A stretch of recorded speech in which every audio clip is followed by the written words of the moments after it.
हम MCQs discuss कर रहे हैं class 12th physics sample paper 2025 and 26 के।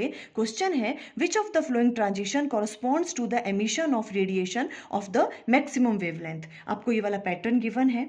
ये क्वेश्चन में पूछ रहे हैं वो कौन सी ट्रांजिशन है जो मैक्सिमम वेवलेंथ की रेडिएशन को एमिट करेगी। तो देखो इस तरह के क्वेश्चन में सबसे पहले आपने इनके एरोज पे ध्यान देना है। बहुत सारे बच्चे यहाँ पे गलत करते हैं। देखो ये पूछ रहे हैं, एमिशन की बात कर रहे हैं। एमिशन कब होती है? जब हायर लेवल से लोअर लेवल की तरफ को हम आते हैं। तो एरो कहाँ लगना चाहिए? ऊपर से नीचे की तरफ को। तो सिंपल ये फर्स्ट वाली ट्रांजिशन, सेकंड वाली ट्रांजिशन एंड फोर्थ वाली ट्रांजिशन ही हम कंसीडर करेंगे। इसी में ही एमिशन हो रही है।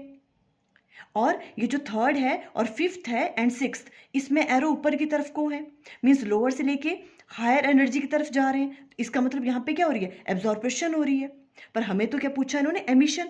तो हमने कौन कौन से देखने हैं? फर्स्ट, सेकंड एंड फोर्थ वाले ट्रांजिशन पे ध्यान देना है। अब हमने देखना है कि किसमें मैक्सिमम वेवलेंथ होगी। तो देखो आपको एक चीज़ याद रखनी है हमेशा, अगर हमें लॉन्गेस्ट वेवलेंथ चाहिए तो मतलब उसके लिए क्या होती है? स्मॉलेस्ट ट्रांजिशन होनी चाहिए।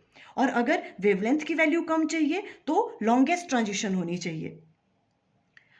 इस चीज़ को आप इस तरह से भी अंडरस्टैंड कर सकते हो। देखो जो भी आप एनर्जी है वो इन्वर्सली वेरी करती है वेवलेंथ के। अगर वेवलेंथ की वैल्यू ज़्यादा चाहिए तो एनर्जी का चेंज कैसा होना चाहिए? कम होना चाहिए।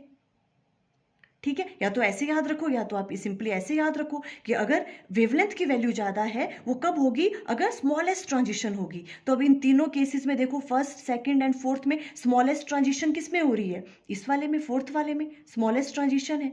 इट मीन्स इससे जो रेडिएशन एमिट हो रही होंगी उसकी वेवलेंथ कैसी होगी? सबसे ज़्यादा होगी। इट मीन्स ये फोर्थ, ये सी ऑप्शन करेक्ट है।